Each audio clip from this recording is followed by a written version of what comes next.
بسم اللہ الرحمن الرحیم۔ میرے دوستو، تہجد کے فضائل تو آپ بخوبی ہی جانتے ہوں گے۔ میں نے اس پر اکثر ویڈیوز بنا رکھی ہیں۔ تہجد کی بہت بڑی فضیلت ہے، تو آج اس ٹاپک پہ بات کروں گا کہ تہجد کے اندر جو بندہ روتا ہے، منت سماجت کرتا ہے، آنسو بہاتا ہے، تو یہ کس بات کی علامت ہے؟ میرے دوستو، تہجد ایسی عبادت ہے کہ جہاں انسان کو بہت ساری روحانی ترقیاں نصیب ہوتی ہیں، روحانی انوارات نصیب ہوتے ہیں۔ ایک تو خاموش ماحول ہوتا ہے، دوسرا اللہ نے یہ رات کا وقت بھی اس لیے رکھا کہ ہر بندہ سویا ہوا ہو، ہر بندہ آرام میں ہو، تو اس وقت جو بندہ خالصتاً اللہ کی رضا کے لیے، اللہ کو اپنے دکھڑے سنانے کے لیے میرے سامنے، اللہ کے سامنے یعنی گفتگو کرے گا، راز و نیاز کرے گا، تو اس کی لذت اور حلاوت ہی کچھ اور ہوگی۔ تو اسی لیے جو بندہ تہجد کی نماز میں روتا ہے، اللہ کے سامنے دکھڑے سناتا ہے، آنکھوں سے آنسو بہاتا ہے، ایک علامت تو یہ ہے کہ اس کا دل گویا کہ تکبر سے پاک ہو جاتا ہے، غرور و گھمنڈ سے پاک ہو جاتا ہے، اس کے دل کے اندر عاجزی آ جاتی ہے۔ تو جب عاجزی کی وجہ سے ہی آنکھیں گویا کہ روتی ہیں، دل نرم ہوتا ہے، آنکھوں سے آنسو ٹپک پڑتے ہیں، بہہ پڑتے ہیں، جس کی وجہ سے انسان کا مرتبہ اللہ کے ہاں بہت زیادہ بلند ہو جاتا ہے۔ تو اسی لیے اللہ کے سامنے ہی رویا کریں۔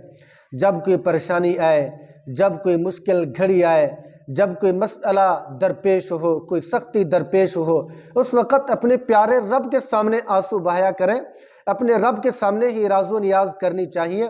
جس نے حالات پیدا کیے ہیں وہی حالات کو ہی ختم کرے گا، جس نے مشکلات دی ہیں وہی رب ہی آسانیاں پیدا کر دے گا، جس نے غم دیے ہیں وہی رب ہی آپ کو خوشی اور سکون دے گا اور راحت بھری زندگی عطا فرمائے گا۔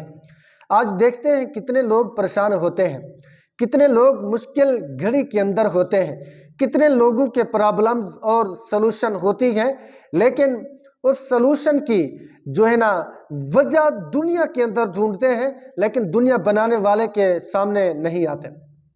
آج دیکھیں، اگر کسی کو رزق کی پریشانی ہے، کسی کو مال و دولت کی پریشانی ہے، وہ رزق کی خاطر مارا مارا پھرتا ہے، لیکن رزق دینے والے رب کے سامنے کبھی نہیں آتا، اللہ کو کبھی راضی نہیں کرتا۔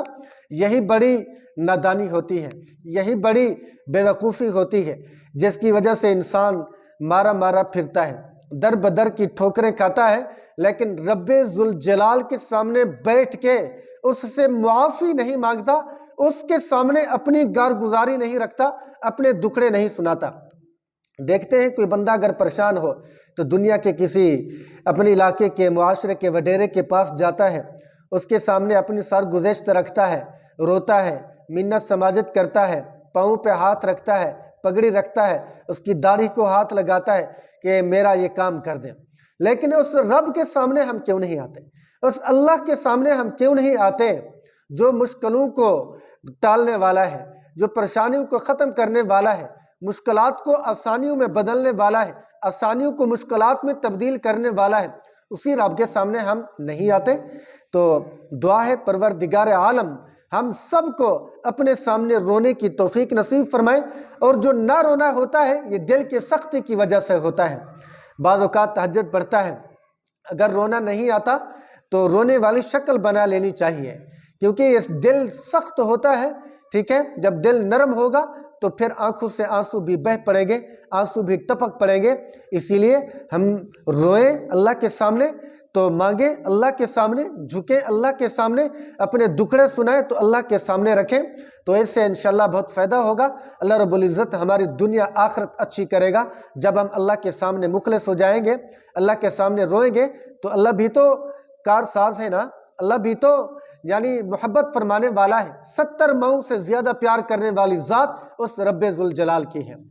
تو اللہ رب العزت ہم سب کو اپنی محبت نصیب فرمائے، ہم سب کو رونا نصیب فرمائے، اور اپنی کارگزاری اپنے رب کے سامنے گویا کہ ہمیں سنانے کی پروردگار عالم توفیق نصیب فرمائے۔ آخر کے اندر گزارش کروں گا، اگر آپ میرے چینل پر نئے ہو تو میرے چینل کو سبسکرائب ضرور کریں، کمنٹ کریں، لائک کریں۔ جزاکم اللہ خیرا و احسن الجزاء۔ السلام علیکم ورحمۃ اللہ وبرکاتہ۔